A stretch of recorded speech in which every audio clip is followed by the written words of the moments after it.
mu university nasi hizo chicho la kulina tawe ile mkuna kuzinga pesa rahisi sana na hadi basaba sana mwite mlipe pole pole za 10% ya fulani ya 50 ni 1045 ndio kwa 1045 kata wewe ulipaza kwa mwaka mla kala ile shida tawe so basaba na wewe mwite ano bilibile kwa vera tawe indiano basaba sana walia wewe mwite ku investor nano kuna yale sana kuna wewe sana kila la fanya saya ya akola mukwa malaya no lestineri wo amati abando kirani baliwo bomba abantu so basaba mwite mu investor nasi alala alafu wakakosa tawa na nyafazi kabira tawa so basala za nyafazi yebo jini kabira tawa karibu sana mwana wenye ano ema the property bananga ema the property no fola no no have be ema the property tinto ema the property awundi wose wose la ema the property nanga njiri sawa kubaya Yoku masena bya no nyola marabanye kurera abana sonya saya abakaditse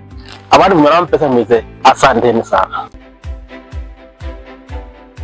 wewe wazemelembe sana muno mwana nyali ano Evans property uli face 7 ano KCA kusiye zipload so latino so lati ngile funya ina 50 abana bebe basala mwite mu university nasi hizo chicho la kulina tawe ile mkuna kuzinga pesa rahisi sana na hadi basaba sana mwite mlipe pole pole za 10% ya fulani ya 50 ni 1045 ndio kwa 1045 kata wewe ulipaza kwa mwaka mla kala ile shida tawe so basaba na wewe mwite ano bilibile kwa vera tawe indiano basaba sana walia wewe mwite ku investor nano kuna yale sana kuna wewe sana kila la fanya saya ya akola mukwa malaya no lestineri wo amati abando kirani baliwo bomba abantu so basaba mwite mu investor nasi alala alafu wakakosa tawa na nyafazi kabira tawa so basala za nyafazi yebo jini kabira tawa karibu sana mwana wenye ano ema the property bananga ema the property no fola no no have be ema the property tinto ema the property awundi wose wose la ema the property nanga njiri sawa kubaya yoku masena bya no nyola marabanye kurera abana sonya saya abakaditse abandi muramba pesa mize asante sana wewe wazemelembe sana muno mwana nyali ano Evans property uli face 7 ano KCA kusiye zipload so latino so lati ngile funya ina 50 abana bebe basala mwite mu university nasi hizo chicho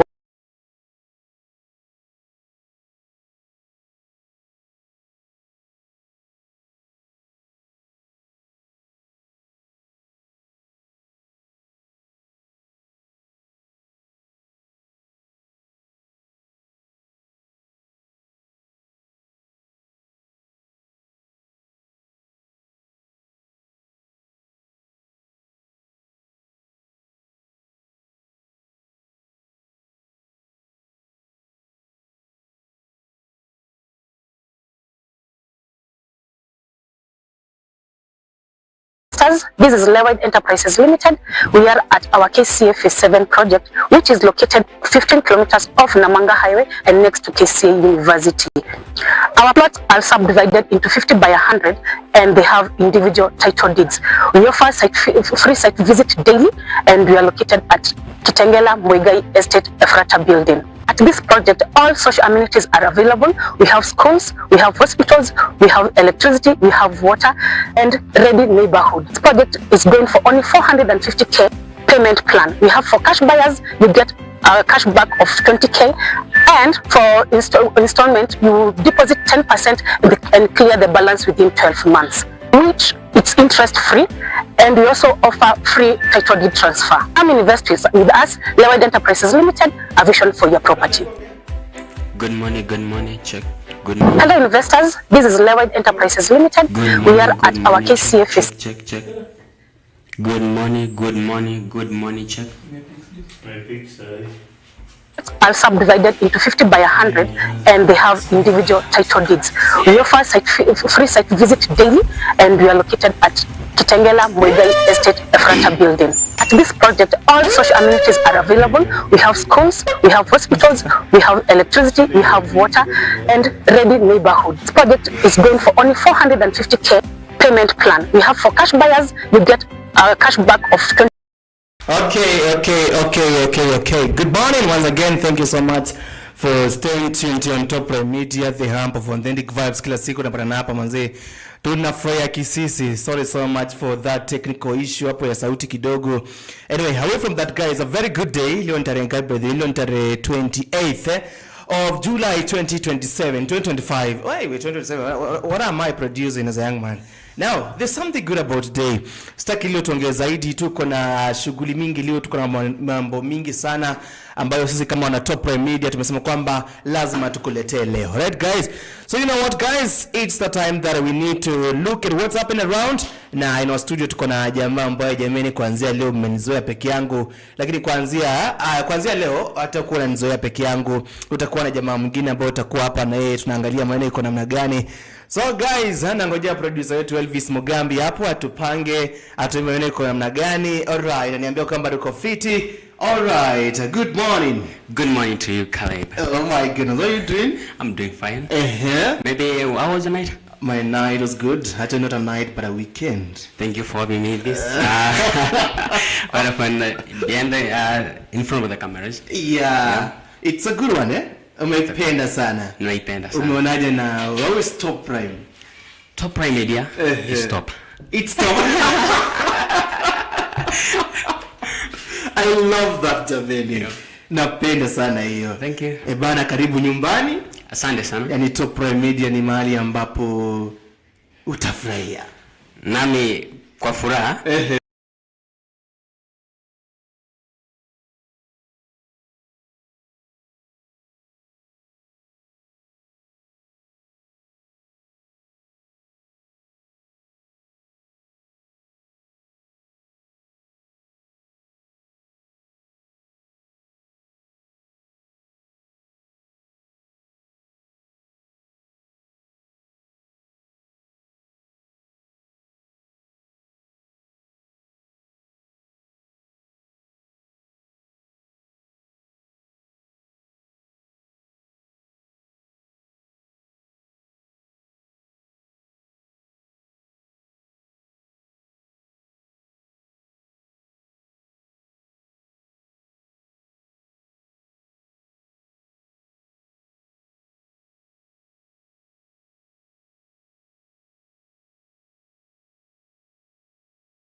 Rahisi sana na hadi basaba sana mwite mlipe pole pole za 10% ya fulani ya 50.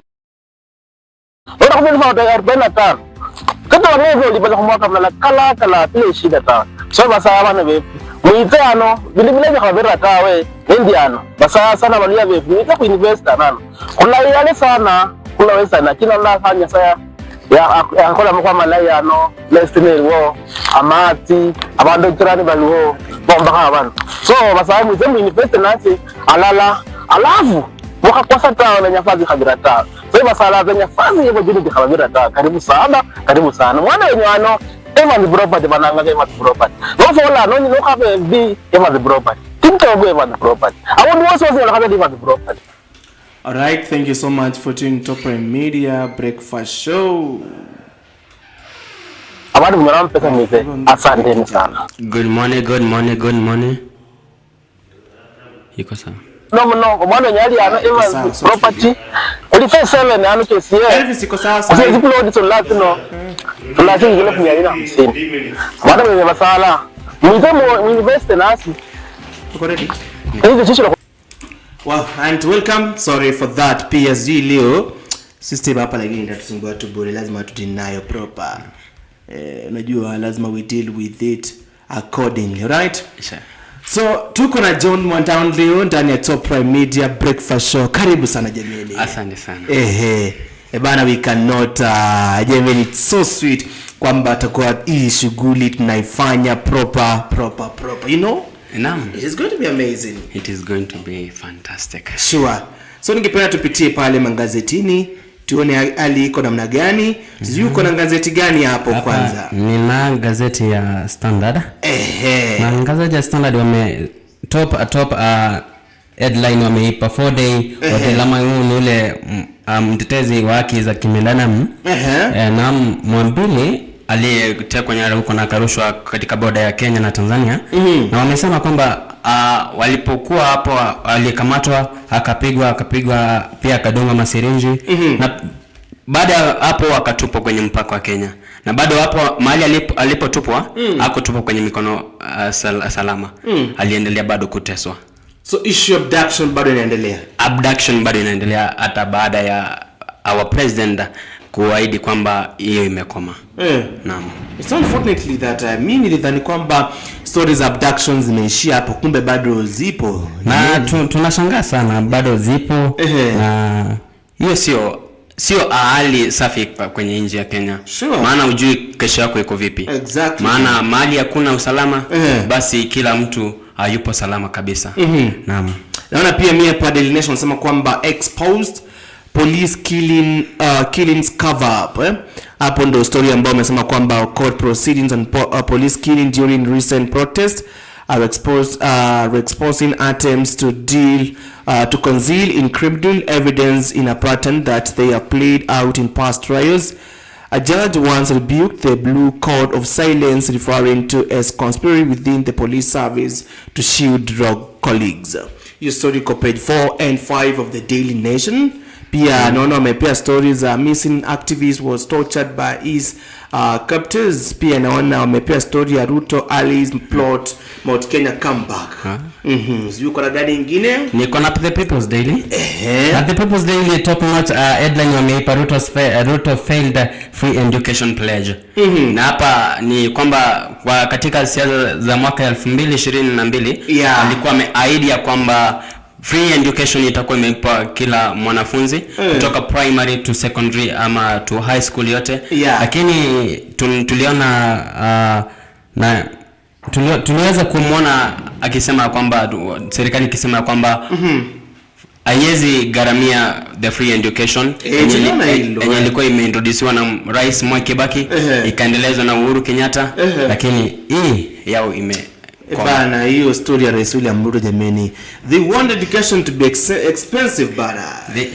It is expensive because nikizingatia kwa sasa education ya sasa na jinsi nilivyokuwa nasoma ni kama gharama imeenda juu sana. Vitabu hatuko tunanunua, kalamu hatuko tunanunua, lakini kwa hapa watoto wanashinda nyumbani. Tumetumwa hii free education. It is failing. So painful.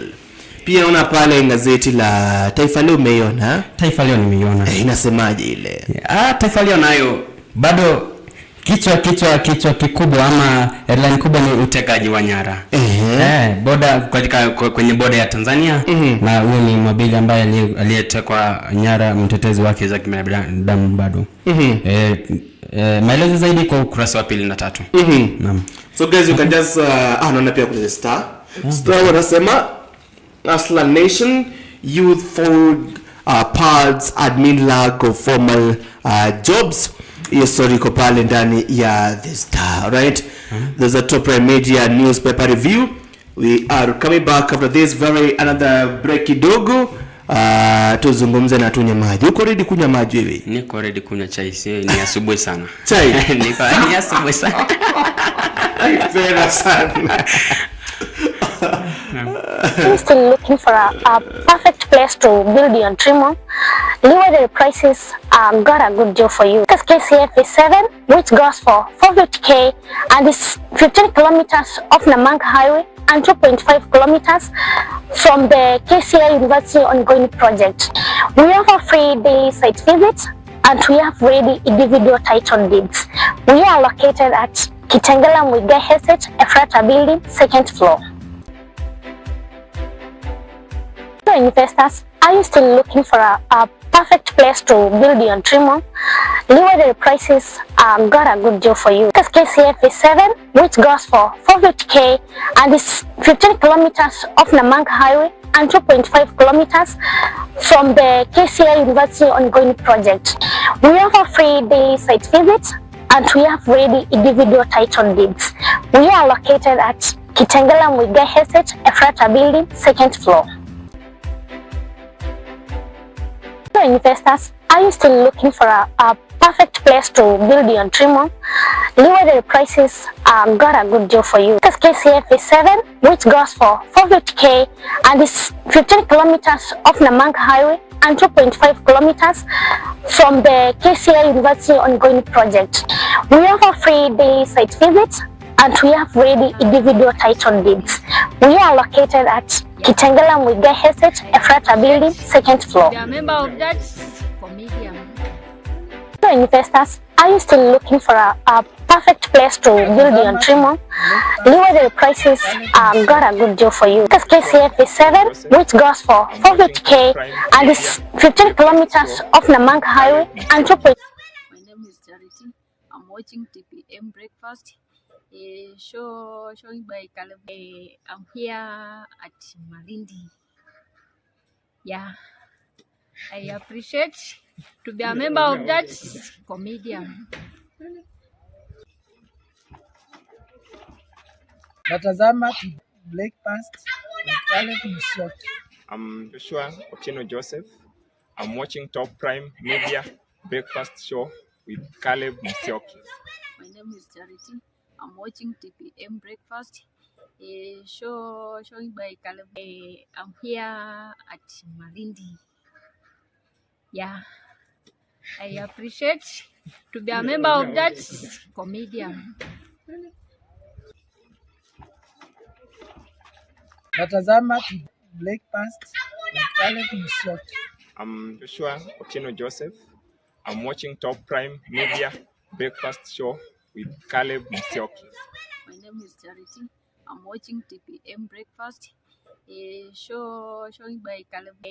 I'm here at Malindi. Yeah, I appreciate to be a member of that comedian. Natazama Breakfast na Caleb Musyoki. I'm Joshua Otieno Joseph. I'm watching Top Prime Media. Come invest with us, Leeway Enterprises Limited, a vision for your property. I'm watching TPM Breakfast. Hello investors, this is Leeway Enterprises Limited. We are at our KCA Phase 7 project, which is located 15 kilometers off Namanga Highway and next to KCA University. Our plots are subdivided into 50 by 100 and they have individual title deeds. We offer free site visit daily and we are located at Kitengela Mwigai Estate, Ephrata Building. At this project, all social amenities are available. We have schools, we have hospitals, we have electricity, we have water and ready neighborhood. This project is going for only 450k payment plan. We have for cash buyers, you get a cash back of 20k, and for installment, you deposit 10% and clear the balance within 12 months, which it's interest free, and we also offer free title deed transfer. Come invest with us, Leeway Enterprises Limited, a vision for your property. I'm Joshua Otieno Joseph. Hello investors, this is Leeway Enterprises Limited. We are at our KCA Phase 7 project, which is located 15 kilometers off Namanga Highway and next to KCA University. Our plots are subdivided into 50 by 100 and they have individual title deeds. We offer free site visit daily and we are located at Kitengela Mwigai Estate, Ephrata Building. At this project, all social amenities are available. We have schools, we have hospitals, we have electricity, we have water and ready neighborhood. This project is going for only 450k payment plan. We have for cash buyers, you get a cash back of 20k, and for installment, you deposit 10% and clear the balance within 12 months, which it's interest free, and we also offer free title deed transfer. Come invest with us, Leeway Enterprises Limited, a vision for your property. Hello investors, this is Leeway Enterprises Limited. We are at our KCA Phase 7 project, which is located 15 kilometers off Namanga Highway and next to KCA University. Our plots are subdivided into 50 by 100 and they have individual title deeds. We offer free site visit daily and we are located at Kitengela Muigai Estate Efrata building. At this project, all social amenities are available. We have schools, we have hospitals, we have electricity, we have water and ready neighborhood. This project is going for only 450k payment plan. We have for cash buyers, you get a cash back of 20k, and for installment, you deposit 10% and clear the balance within 12 months, which it's interest free, and we also offer free title deed transfer. Come and invest with us, Lewide Enterprises Limited, a vision for your property.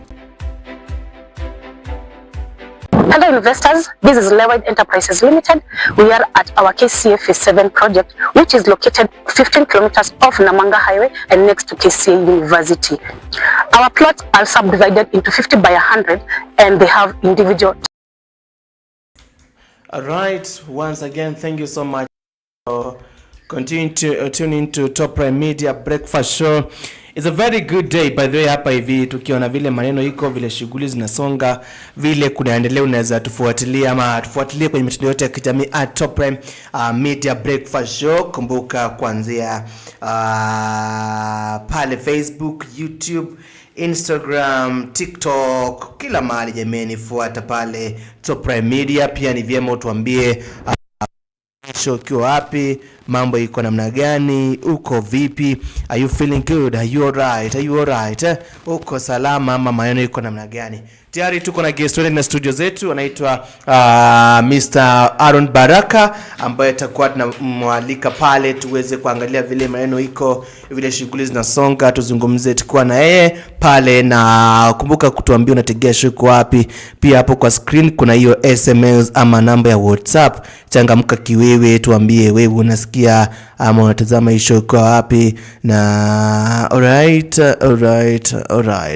Naona tukiamba kwamba tuko fit. Shukrani sana producer wetu Elvis Mugambi. Alright, Elvis Mugambi ndiye producer wetu. Tuko na John Mwandown pia ambaye tunashikilia show na yeye pale, na atakuwa narudi. Right, usikuwe na story, usikuwe na stress hata kidogo. So we already sorted hapa. Guest wetu Aaron Baraka tayari ameingia. Karibu sana. Asante sana. Good to see you after a long time. Well, just been actually imekuwa long bana. Yes.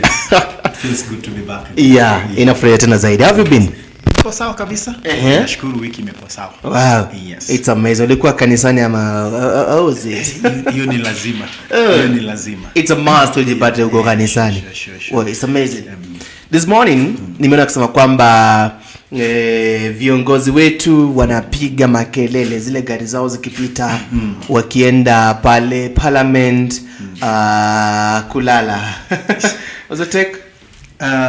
You see, nitakwambia kuna kitu ambacho tulisema off camera. It was what I began with nilipoingia hapa, nikakwambia kwamba nimesoma mahali kitu ambacho kimesema kwamba men invented mirrors, then they began using filters because mirrors were too honest. Mirrors are too honest. Yes. Oh. And I want to bring this into perspective using what you're asking. Yeah. Is that we have invented or we developed laws in this country, but then the laws were too honest that we couldn't keep up with them, that then we began doing things that are not what we developed. And that's why unapata hizo kelele wanapiga wakienda kulala kule, kwa sababu now the laws or the constitution that we developed is just but a booklet, but nothing tangible comes out of it, because you see the constitution becomes active and becomes sensible when we start doing that which it talks about. So even our leaders, they're off radar. They don't know exactly what the constitution wants them to be doing. And that's why watasumbua kwa barabara, then wafike parliament they'll sleep. Yes. Yeah. Well, and you see the mirrors? I've said, okay, I've read it, and it says men invented mirrors and they began using filters because mirrors were too honest. Yeah, yani, okay, wacha tuiweke katika lugha ya Kiswahili. Yani sisi wanadamu tulitengeneza hizo vioo za kujiangalia ndani. Lakini sasa tukaja tukagundua kwamba hizi vioo ziko too honest. Kama uko na pimple inaonesha. So we began now using filters so that the filters clears up it gives us a different face. That's what people want to see. So it's the same thing that is happening. That you see right now, people are after giving you what you want to see, but not who you really are. And that's why you realize that we're also having a lot of struggles with the outlook. Somebody's struggling to look wonderful from outside, but then inside, that's why when you stay with someone for some time, then you realize they're completely something different from what you thought. Wow. Yes, sir. Wow, that's good. We are live on Top Prime Media across all the social media platforms. Tuambie unatutegea kwa wapi, maana iko namna gani. We're going to be talking about the state of the nation. Yes. But before tufike pale, today on Monday tunaitanga Crash Monday. Yes. Bana, leo tunazungumzia about the gender of the male, the positive things men are doing, the negative things and the stuff. Yes. This morning I want to ask you, Mr. Aaron Baraka, that man ambaye you think that he needs to be appreciated Today in our society. Yeah. Okay.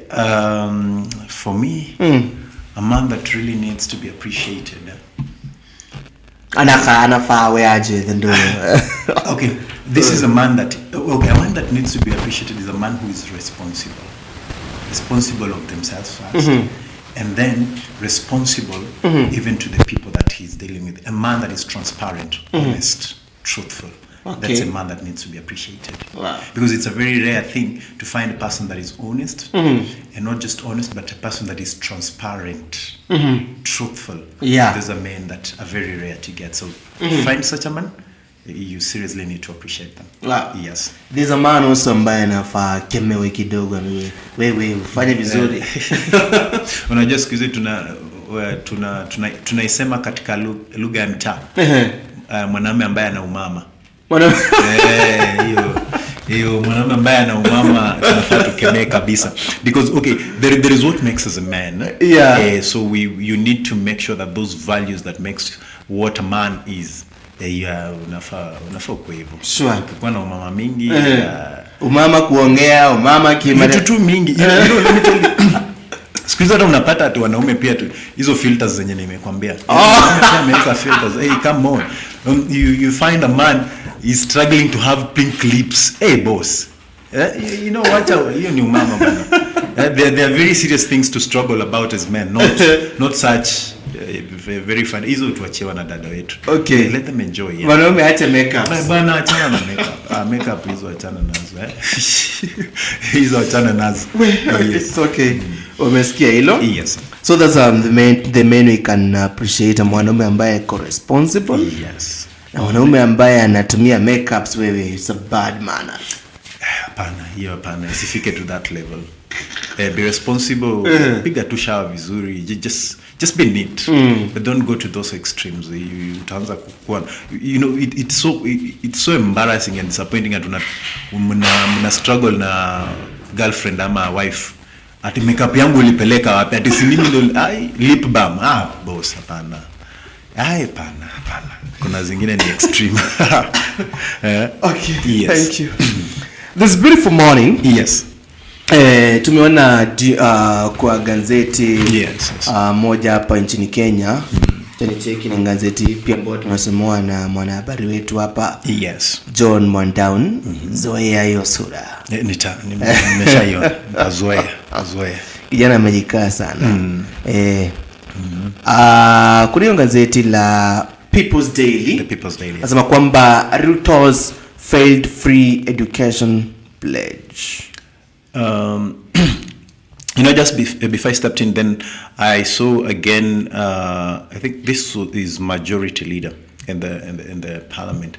He was complaining that it was reckless of the CS, saying that the government is abolishing the free education, and this is what they need. And there is something that I believe the CS said. Yeah. That was very, very important. He said that we've been living a lie.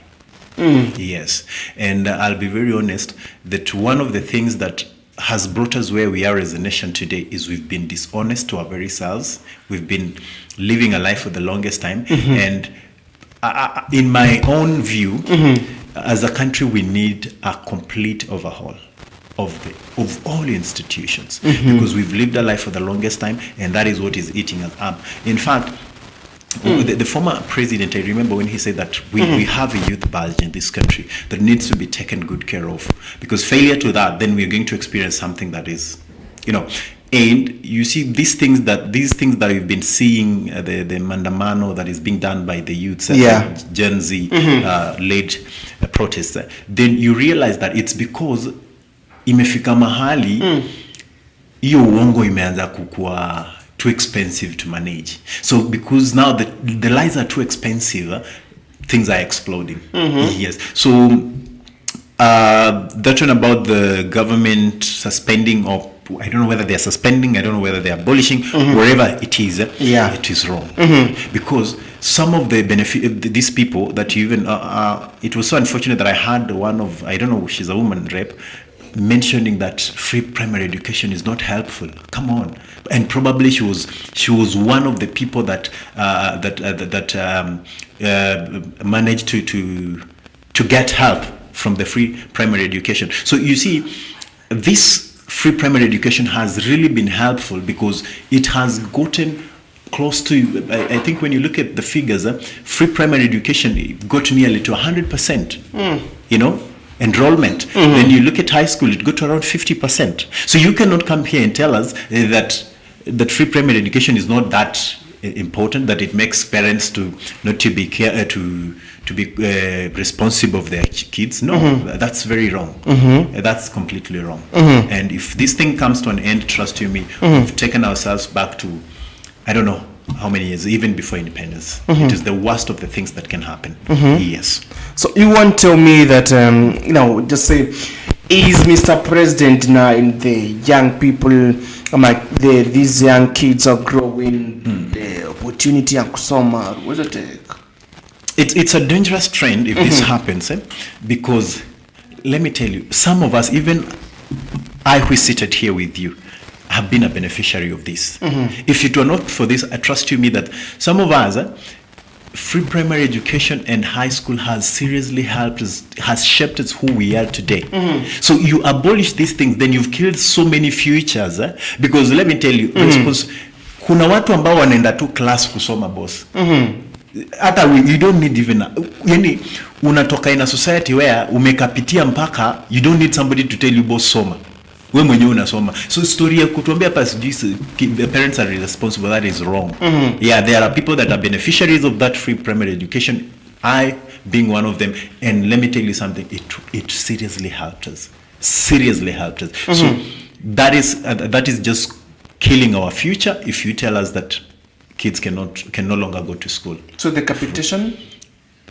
It must be returned. Must be. In fact, there should be no negotiations about this. There are things, you see, this is one of the most basic need that any nation requires. You kill an education. In fact, a nation is defined by the education of that particular nation.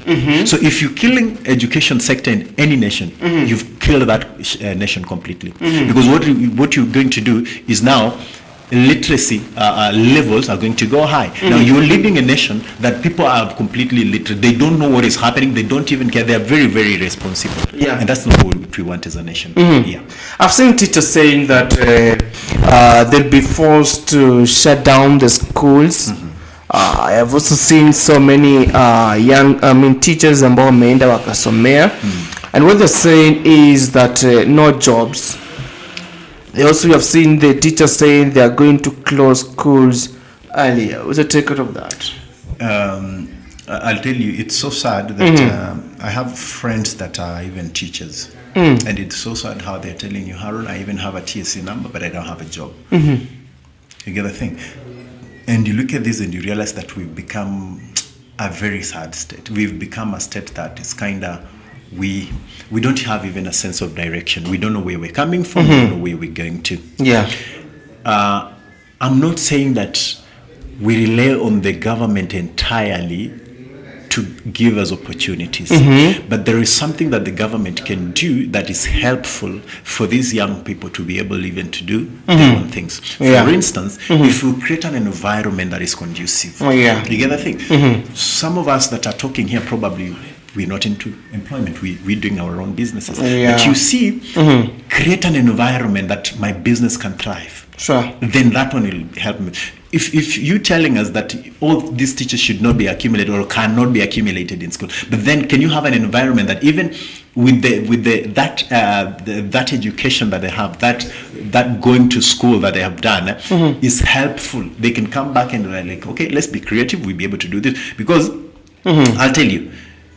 Even the people that are in media today, you know, probably some of them or most of them are not even media students. Sure. You get the point? Yeah, even others are teachers. Yes, but it's an opportunity. Yeah. They became creative and they began doing this. So what the government needs is let it create an conducive environment where people can become creative, and with that creativity, they be able now to get jobs out of that. Because let me tell you, in all honesty, all those teachers, those ones that are in school, those ones that are already out of school, cannot be accumulated in our schools. But then, can we do something that is helpful? Because, and also, it's so sad because you find that we have teachers, but you go to schools, then the number of teachers vis-a-vis those of students does not even match.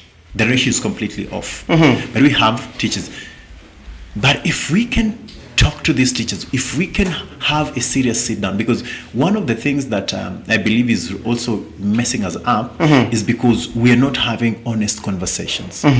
Because my brother, we come and talk to these teachers and you say, hey, listen guys, we are not able to do this as of now. And you see now, this conversation will be honest when also, I told you here, I think last time I told you here that I have a friend from across borders. And this friend of mine told me that he's paying up to 44% of taxes. 44%. Here we're paying 16, but we're still fighting. But he's paying 44, and he has no issues. And he told me, I don't even bother myself about education because my child is picked from home, goes to school, comes back. I don't pay a coin. I don't pay anything.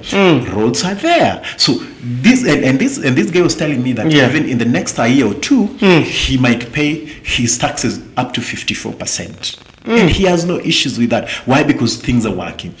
The reason why people are making noise in our country is because even with the small, and remember, you know, even the Holy Book says that if you become faithful in the small, you'll become faithful in the bigger one. Sure. So in the small that we are giving, we see unfaithfulness. Then it becomes, it causes a lot of fear for us even to have trust in you when we give you the bigger share. You get it? Yeah. And so, with this little that we have, can we first see that this little guys that you're giving is doing this? And when you come and talk to these people and tell them, hey, teachers, listen to this.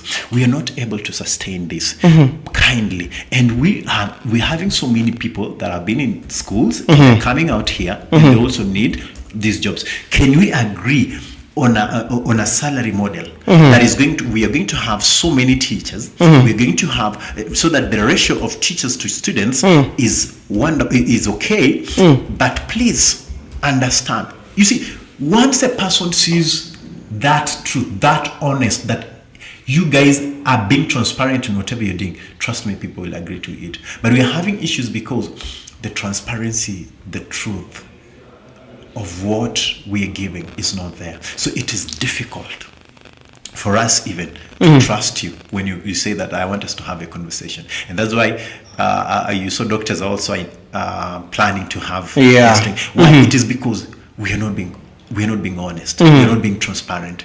We come and tell people what they want to hear. But later on, when what they wanted to hear is not working, they realize, we were played. And they come back with fights.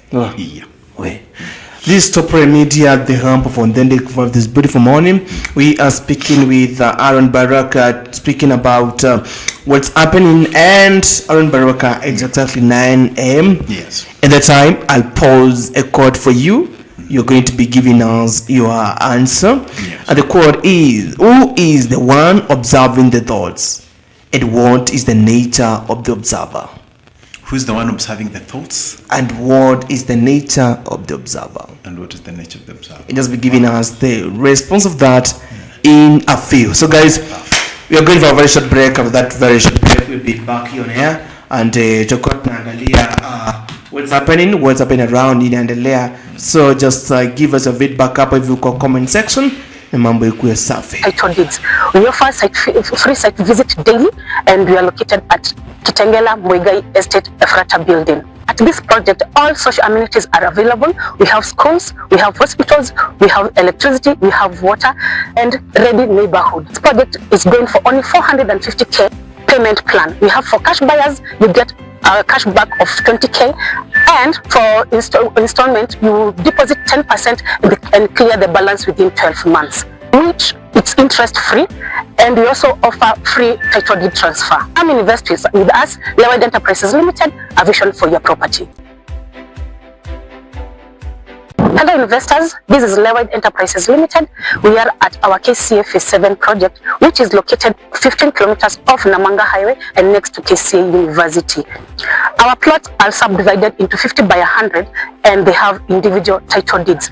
We offer free site visit daily, and we are located at Kitengela Muigai Estate Efrata building. At this project, all social amenities are available. We have schools, we have hospitals, we have electricity, we have water, and ready neighborhood. This project is going for only 450k payment plan. We have for cash buyers, you get a cash back of 20k, and for installment, you deposit 10% and clear the balance within 12 months, which it's interest free, and we also offer free title deed transfer. Come invest with us, Lewide Enterprises Limited, a vision for your property. Hello investors, this is Lewide Enterprises Limited. We are at our KCA Phase 7 project, which is located 15 kilometers off Namanga Highway and next to KCA University. Our plots are subdivided into 50 by 100, and they have individual title deeds. We offer free site visit daily, and we are located at Kitengela Muigai Estate Efrata building. At this project, all social amenities are available. We have schools, we have hospitals, we have electricity, we have water, and ready neighborhood. This project is going for only 450k payment plan. We have for cash buyers, you get a cash back of 20k, and for installment, you deposit 10% and clear the balance within 12 months, which it's interest free, and we also offer free title deed transfer. Come invest with us, Lewide Enterprises Limited, a vision for your property. Hello investors, this is Lewide Enterprises Limited. We are at our KCA Phase 7 project, which is located 15 kilometers off Namanga Highway and next to KCA University. Our plots are subdivided into 50 by 100, and they have... Wow, welcome back to Top Prime Media, the hub of authentic vibe, the beautiful morning. Na tunakumbusha kwamba changamka pale kwa Shinebet, waangalie mambo iko namna gani. Shinebet wanakuambia kwamba wanakusubiri wewe ili uweze kuwekeza. By the way, unajua nimeona pale asubuhi ya leo kwamba michezo inaanza, michezo pale inaanza, na we just gonna be michezo inaanza Afrika, and something that we cannot afford to miss. Changamka pale na uone mambo itakuwa namna gani kupitia Shinebet, na Shinebet na kutambua tena zaidi. This beautiful morning tutakuwa tunazungumzia this session on us to tuangalie pale what it's happening around, nini ambayo inaendelea pale, because nimeona mambo ni mengi sana. Last week Honorable Baraka tuliona Gen Z kadhaa wakisema kwamba we are the leaders of Gen Z. Wamejitokeza pale wakisema kwamba sisi ndio viongozi wa Gen Z, kwa hivyo Gen Z tufuate. Now, let's look at this. How do you think Gen Z they will come one day wasettle waseme kwamba from today so and so is our leader? Do you think at any point it will happen, by the way? We are going to have a person that will lead the Generation Z. Yeah. That will not be a Gen Z. Will not be a Gen Z? Yes. I mean, why? I want, you see, we are in a nation where we're having so much that is overwhelming us as young people. Yeah. Young people are being overwhelmed by likes. They're being overwhelmed by they're the one trending. Yeah. They're being overwhelmed by the shares, share, whatever. And you see, such kind of a thing does not make one a leader. I'll tell you that even the reason why we are having a nation where people are senseless is because we do not have leaders. Yeah. There's nothing like a good leader and a bad leader. You are either a leader or you're not. Yeah, sure. So Gen Zs are going to be having a person that will lead them, but will not be a Gen Z. Yes, that is what is going to happen. That is the truth. And why do you think that it's true they have been led by wanafuatilia, like what's happening more so? Now, why do you think that it would be difficult for them to settle and say huyu ndiye? Because what is happening is this. Today somebody emerges and they're speaking on behalf of the Gen Zs, and he's getting the support of these young people. Then along the road, you realize that they had their own interests.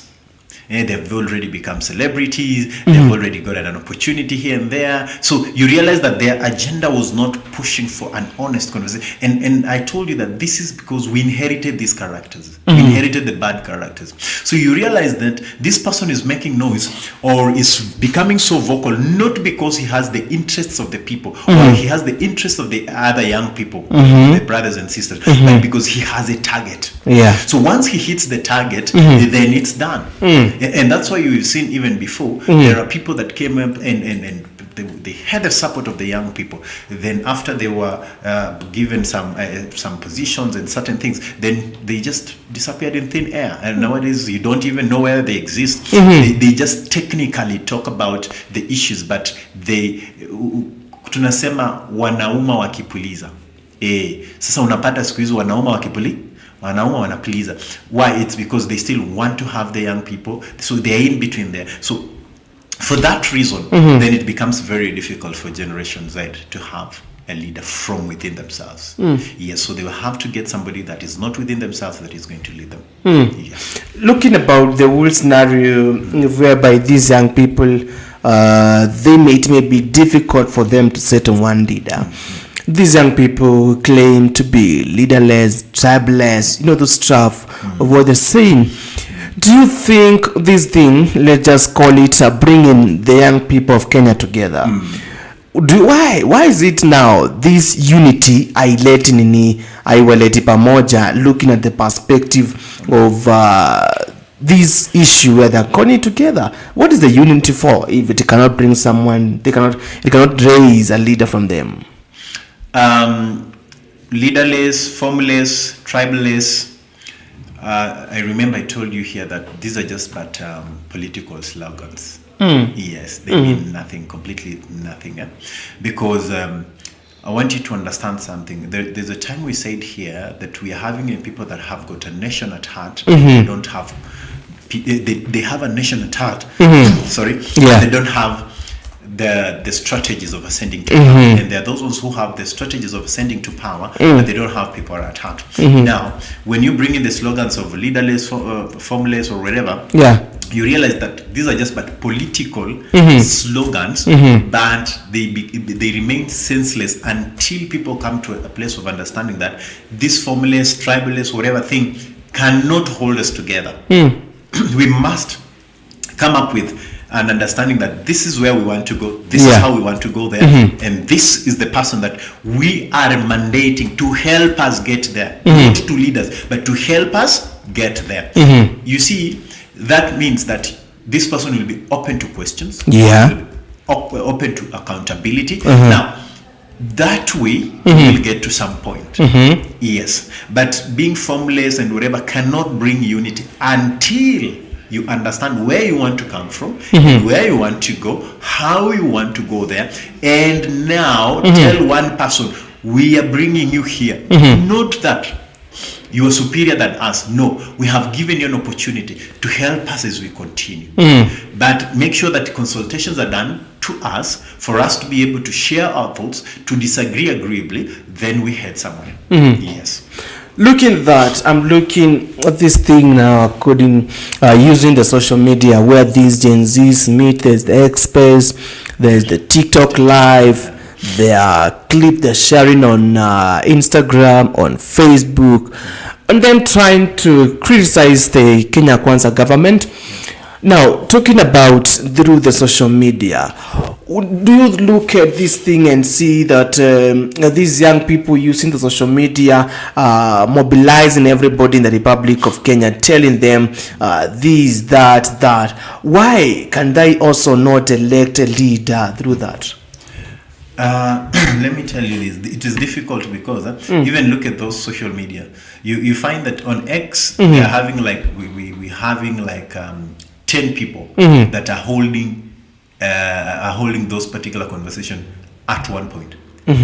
So you're having 10 different X's accounts that are running and talking about the Generation Z. You come on TikTok, you're also finding more than 100 lives. And these lives also, every live has its own people.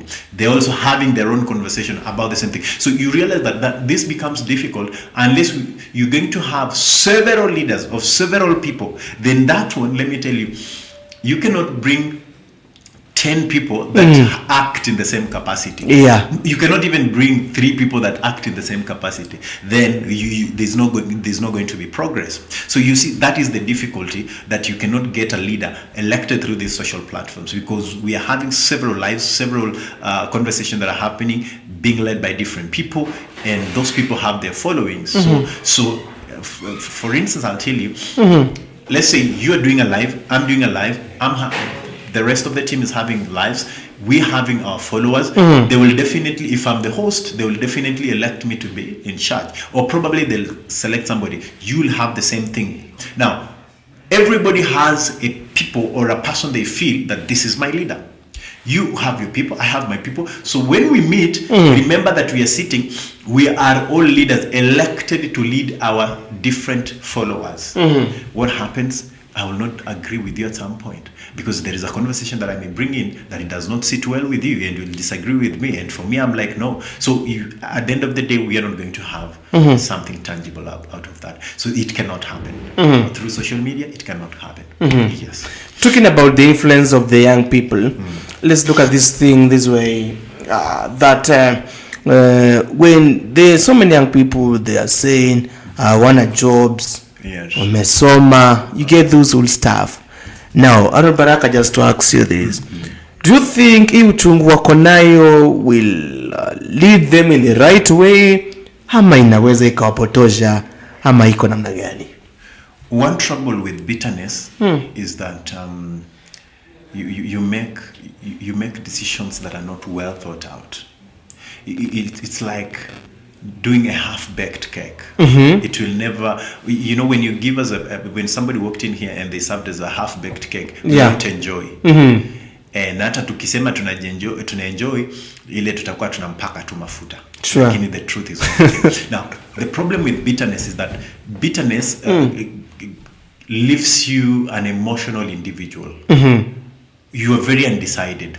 So whatever that somebody tells you that you feel it's pleasing you, you feel like it's satisfying you, then you follow it even if they're taking you to a ditch. In fact, bitterness at some point stops you from the right reasoning. So one of the things first that needs to be done, we need first to come to a place whereby we've stopped first bitterness, we become sober, and we're like, hey guys, now let's first sober up. Now, what do we want? What problems are we having?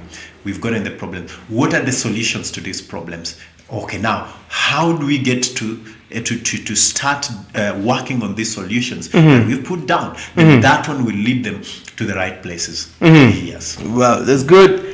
We are having a one-on-one conversation with Aaron Baraka talking about Gen Zs. How will they come to settle to that one leader of theirs, ule kiongozi ambaye watakuja waseme kwamba we think this is our leader? You can just comment down there. You can tell us where you're watching us from, and any question you have regarding this one. Now, Baraka, there's that quote that I'd given you earlier that stated, where is it? That stated, Who is the one observing the thoughts? And what is the nature of the observer? What a take. Who is observing the thoughts?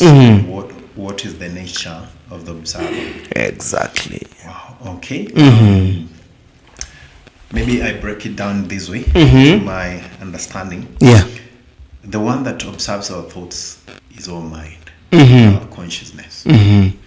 Now, what is the nature of the observer? That one somehow is a little bit technical, but the nature of the... Okay. When I say he's more of a witness, because he helps... Okay, the mind, who is the observer is the mind.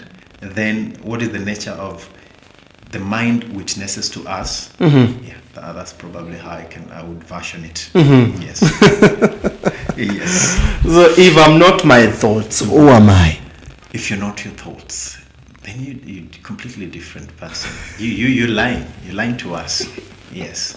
Because it has to start. Yeah. Okay. Yes. So if I'm not my thoughts, I am? You're a liar. That's how I can put it. If you're not your thoughts, you're a liar. Because if... Okay. Let me borrow from the Holy Book. It says, as a man thinketh, so if you're not thinking that way, you're lying to us. Yes. Wow, that's good. You can just also comment there, maoni yako, about that quote of today, and that is very simple. Who is the one observing the thoughts, and what is the nature of the observer? What's your interpretation about that? You can just comment down there, or in your screen there is a WhatsApp number as well as a SMS number to be able to take out of that. Now, Oren Baraka, taking you back to the conversation. Yesterday nilikuwa kanisani and we were preached.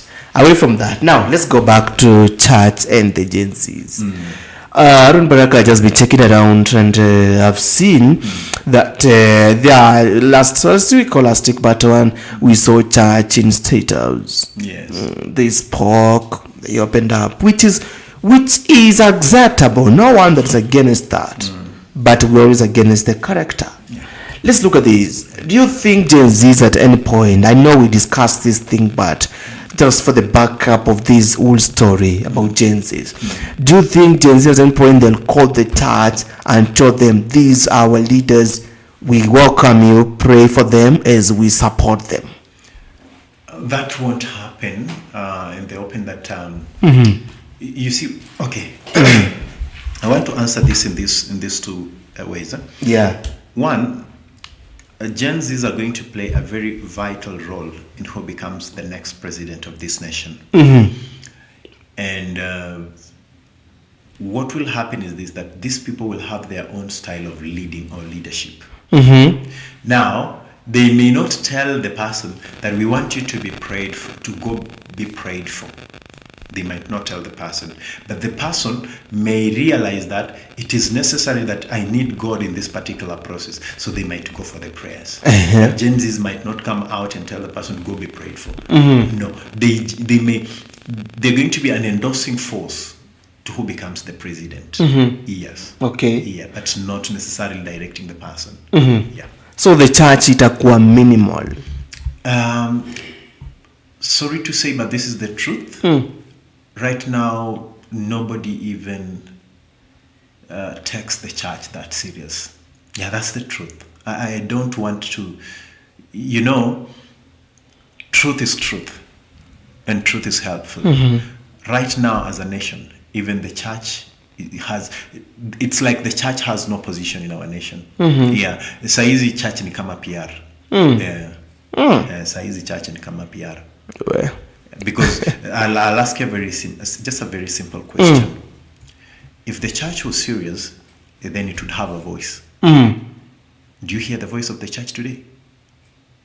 No, the way you are even looking at me, you wonder even if there is a church. So that tells you that is how voiceless the church is today. Like the church is becoming so irrelevant, which is very sad. And that's where the sadness of this situation is. Yeah, because if the church was relevant, then the church would have a voice. And if it had a voice, then today we would be talking about something completely different. Yes. Okay. Yeah. Well. Yeah. Talking about the issues that matters to Gen Zs, what do you think some of the issues that will come to matter? Because now, between now and 2027, it's closer than how it was yesterday. Yes. What are some of the factors you think these Gen Zs will be taking, and you want to advise anybody who wants to stand Gen Zs, things that needs to consider also as a leader? I don't know if you're remembering that Gen Zs, they're not upon kiti of President peke yake. They want to be MPs, women rep, MCAs, senators, those stuff. Now, whoever that is going to have many people in his camp as Gen Z is vying for positions of leadership is the one that is going to take the day. Yes.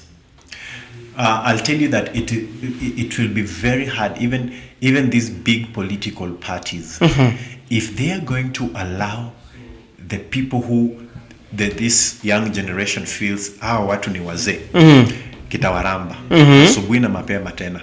Yes, because they will not have the votes of these young people. But a person that is going to play out brilliantly and invites and welcomes these young people in many numbers and allow them to vie and give them the certificates of nominations so that they can go and vie. I'm telling you, that is the person that is going to have these young people. Yes. Yeah. In fact, right now it's so dangerous. Okay, I'm saying that 2027 is the election that is going to be easy for anyone to be voted in. Yes, 2027.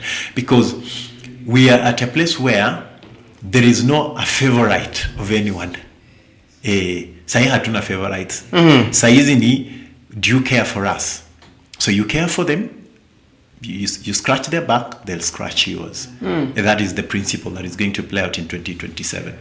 Yeah, hata wale ambao wana feel like ni mababe, hao ni wakongwe wa siasa, this time round they are in for a very serious shocker. Yes. Wow. Yeah.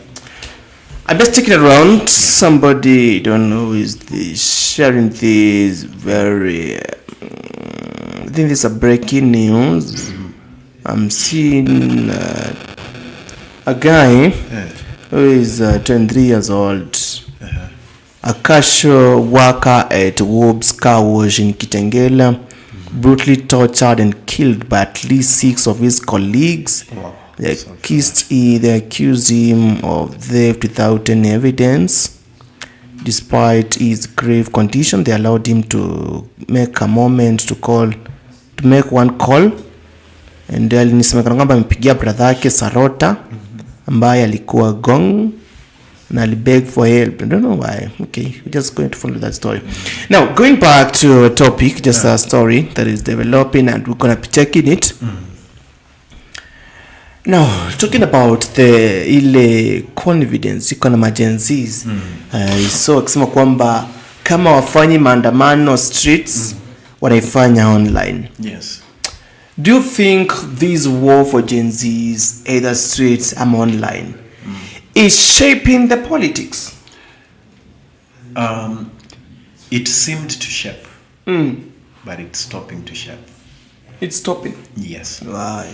It seemed to shape when these people came out in large numbers, and they sent a shockwave across the nation, and that shocker got people off guard. So people are like, wow, we are having a people that we didn't know that they existed. Now it has continued. The only thing that I'll say that these people are young, energetic, and that is what is going to give these elderly guys a hard time. But you realize that as we continue, it's kind of these conversations are slowly becoming less and less and less. That's why I'm telling you that it seemed to, but it's stopping to. You get it? And that's why I have said this, that now what they need from my point of view is that what what these people need is to sit down and identify one person that can help them run this race. Because you cannot stay leaderless for the longest time. You will achieve nothing. Sure. Yes. So let them identify by themselves and say, we are mandating you to help us in this particular thing. But we are not saying you are our leader. You just help us that now we can communicate through. Yes, because you see now, even when you want to communicate, that's why the government has got the spokespersons. So let them come up with somebody that they would say, this is our spokesperson. The spokesperson should speak that which these people want, not what he or she wants. Yeah. That is what is going to help them. But as it continues, I'm saying inaanza kuisha move. Kuna vile inaisha.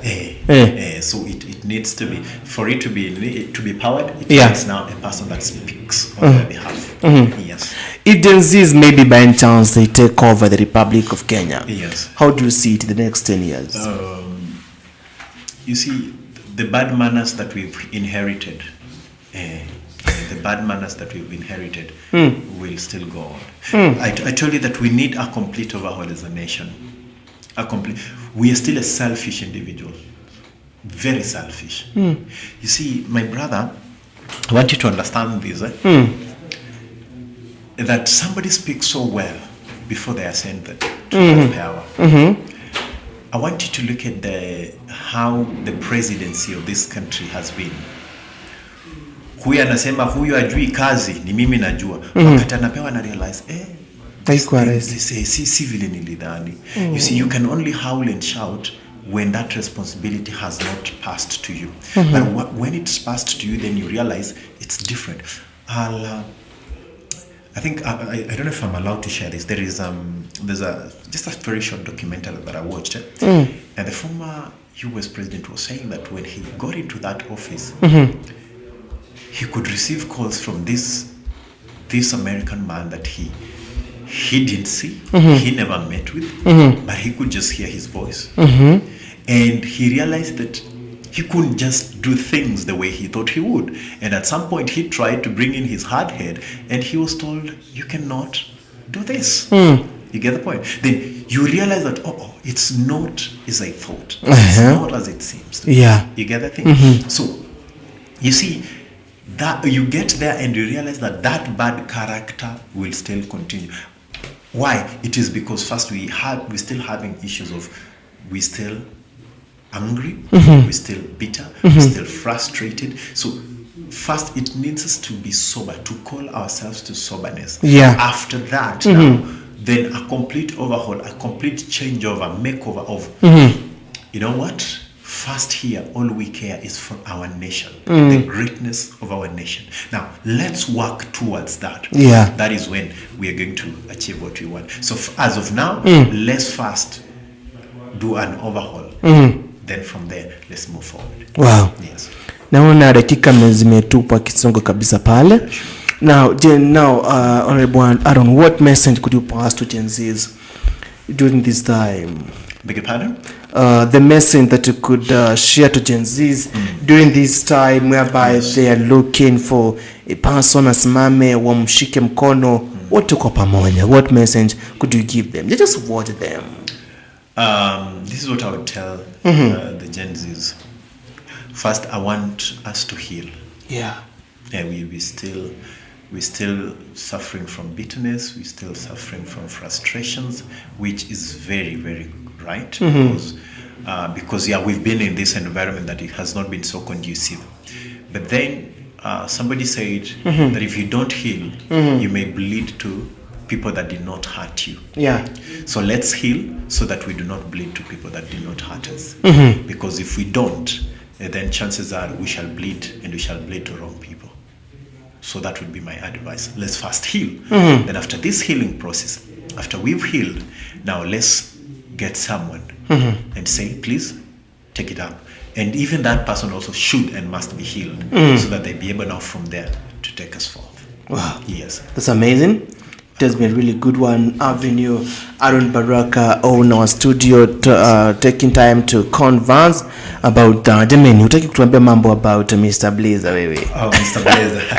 Thank you so much always for the opportunity to speak about this. Yeah, Mr. Blazer is a brand that is I'll say seriously growing up. We appreciate the strides we are making. Yeah. We, as I always say, we're now doing tailored suits. We're also having imported suits. Yes.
Investors, are you still looking for a perfect place to build your dream on? Liwade prices got a good deal for you. This KCF is 7, which goes for 450k and is 15 kilometers off Namanga Highway and 2.5 kilometers from the KCA University ongoing project. We have a free daily site visits and we have ready individual title deeds. We are located at Kitengela Muigai Estate, Ephrata Building, 2nd floor.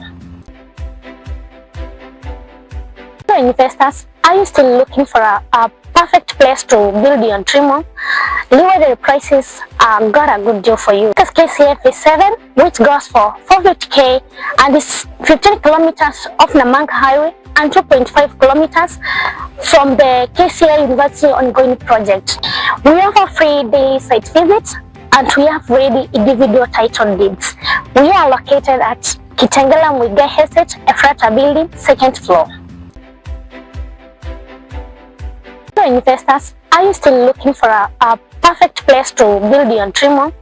Liwade prices got a good deal for you. This KCF is 7, which goes for 450k and is 15 kilometers off Namanga Highway and 2.5 kilometers from the KCA University ongoing project. We have a free daily site visits and we have ready individual title deeds. We are located at Kitengela Muigai Estate, Ephrata Building, 2nd floor. So investors, are you still looking for a perfect place to build your dream home?